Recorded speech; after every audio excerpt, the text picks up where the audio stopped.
Very expensive. Very expensive. Exactly, expensive kabisa. More than expensive. Very expensive. Very expensive. The voices of Kenyans.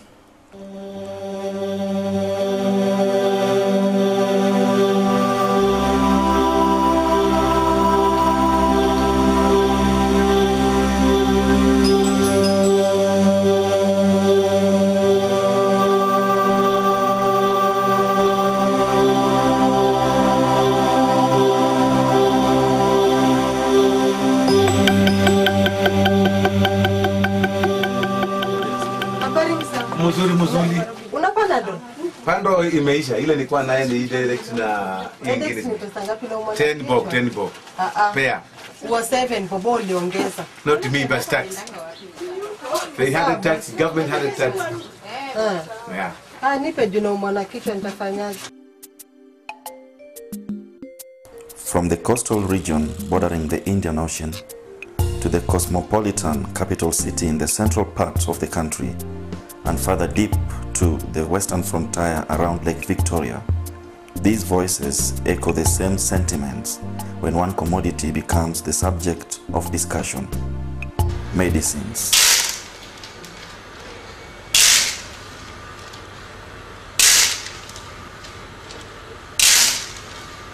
A testimonies gathering exercise conducted in parts of the country reveals some disquieting facts about how ordinary Kenyans find it difficult to access medicines.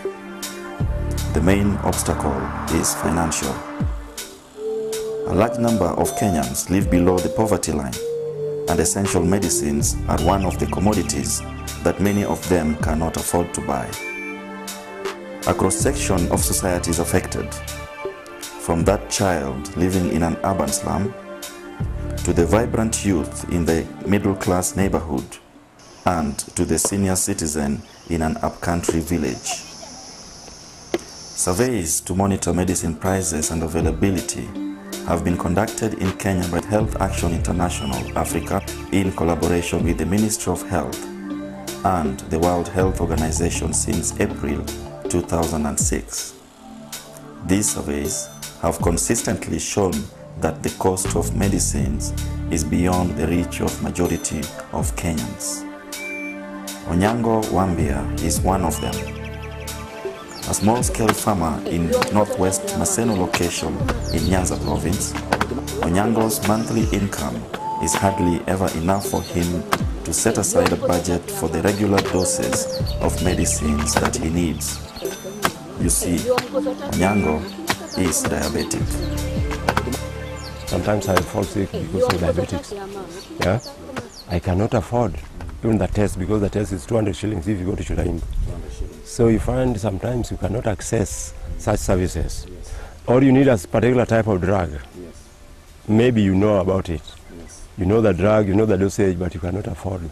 So you end up not buying the same drug. Or you buy some drugs from the market which may not help you at all. Yeah.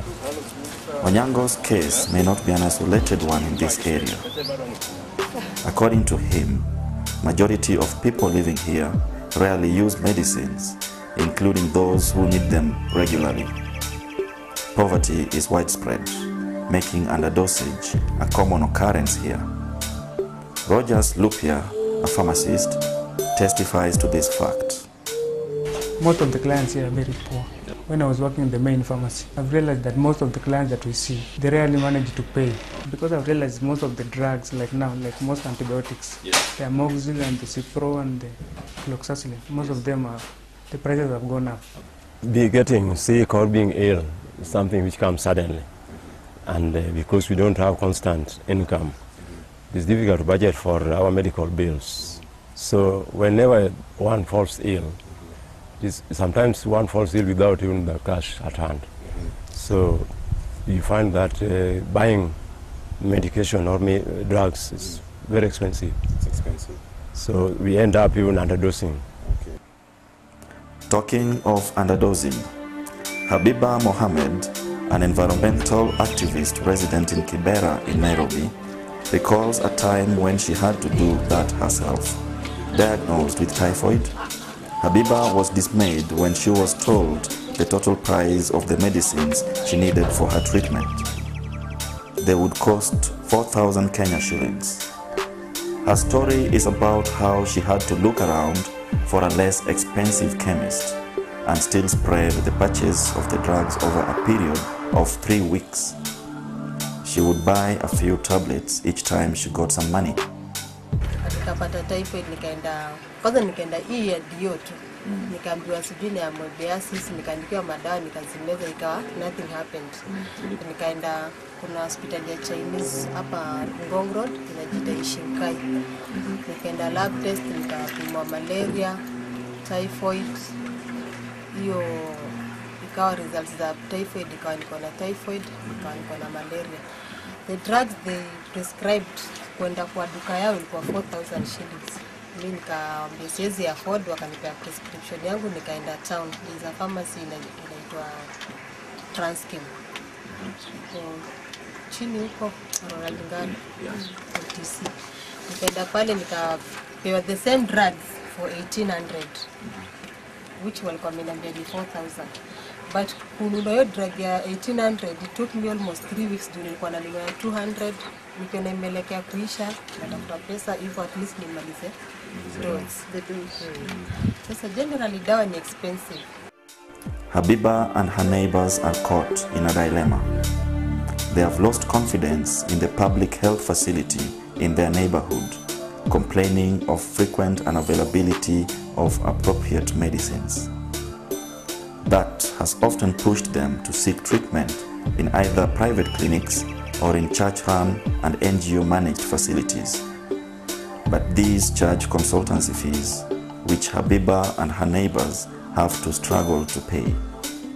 Kama nakumbuka kuna siku niligonjeka nikaenda Tumaini, at least nilikuwa na pesa kidogo kama 200 na nikapatiwa dawa kama 5. So unajua at least hiyo ni pesa kidogo. Yaani kwangu ilikuwa at least nimepata hizo madawa kwa sababu pesa ilikuwa pia kiasi. Na sasa ukitaka kwenda kwa hospitali kama kubwa utaichajiwa 500 for the same amount of hiyo pesa kidogo. Some health facilities in Kibera have now introduced an arrangement in which patients offer household or personal items as security until they clear their medical bills. Winnie Akinyi shares such an experience.